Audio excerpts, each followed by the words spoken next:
braves contribuables, j'aimerais qu'on médite tous ensemble sur cette phrase d'un grand poète du XXIe siècle qui sera reconnu plus tard, j'en suis sûr, mais je m'en branle parce que je ne suis pas pressé. Sûr que tout en haut, il y a des charognes qui ne pensent qu'à nous le mettre bien profond, mais le roi des fachos sur son trône, sans milice, aurait l'air d'un con. C'est joli, hein? Car le populo n'arrête pas de cracher sur ses dirigeants, mais je me permets de vous rappeler que sans des flics pour faire maton, il n'y aurait pas de centre de rétention, et que s'il n'y avait pas eu de matelots pour enchaîner les noirs, l'esclavage aurait fait long feu, je me fais bien comprendre. Et nous, c'est pareil, on tire à boulet rouge sur l'espèce de Charles de Gaulle lyophilisé qui nous sert de démolisseur d'acquis sociaux. On prétend, enfin, les gauchistes prétendent que ce serait un dictateur dangereux.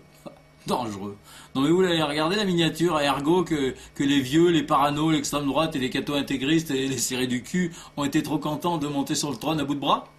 Si Olivier Merle est l'homme et demi, ensemble ils en font même pas deux entiers, et moi j'ai de la tendresse pour tout ce qui est petit et mignon, surtout que notre Sarko, contrairement aux chatons qui grandissent et que c'est dommage, il ne grandira plus et c'est toujours ça de gagner.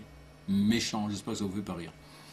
Je vous rappellerai aussi qu'officiellement on est en démocratie et que donc sans valer pour voter ces lois, notre Napoléon de bazar bourré de tiques serait complètement inoffensif. Hein? Attention, il peut rien faire tout seul. Il a beau se prendre pour un bulldozer de chantier, il est haut comme Mimi Mati à genoux et taqué comme une tondeuse à gazon qui tourne sur trois pattes et puis c'est tout. C'est pas une version définitive, c'est juste une maquette et c'est pas tout seul sur une plage sans garde du corps avec ses cannes de Mickey et ses pattes de devant comme des baguettes chinoises qui prendrait le risque de proposer à un opposant de venir se battre, descendre battre, ou de lui dire casse-toi pauvre con. Il aurait trop la trouille de rayer sa Rolex dans le sable et il irait plutôt se planquer derrière un pot de yaourt avec la queue entre les jambes. Je sais pas si vous voyez l'image. Alors cessons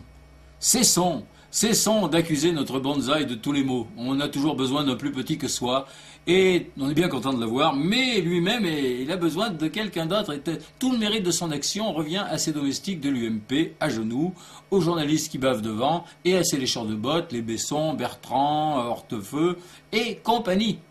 Sans député UMP pour voter tous ces caprices de chez Fayon, pas d'augmentation de salaire de 106%, pas de cadeau fiscal à ses potes, pas de désignation perso des présidents de l'audiovisuel, pas de loi liberticide, pas de charter de sans-papiers et 106 milli intervieweurs rampants comme l'autre soir à la télé que c'était assez éminable, et bien pas de tranquillité pour justifier tout ça devant 15 millions de cocus qui bavent. Eh oui, merci qui?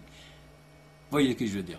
Et oui, sans toutes les mouches qui lui tournent autour en le félicitant de son odeur, sans ses sbires au cerveau lavé avec Myrlène et ses pitbulls en uniforme, notre catastrophe naturelle de salon serait perdue comme un exhibitionniste devant une aveugle ou un gynéco devant la Sainte Vierge en cloque.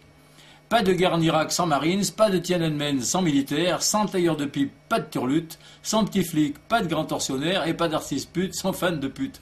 Toujours de la poésie. Quand on pense qu'il suffirait d'un David Douillet ou d'une Bernadette avec les poches pleines de pièces jaunes qui s'assoit sur ses genoux pour en faire une mini-sculpture de César, hein.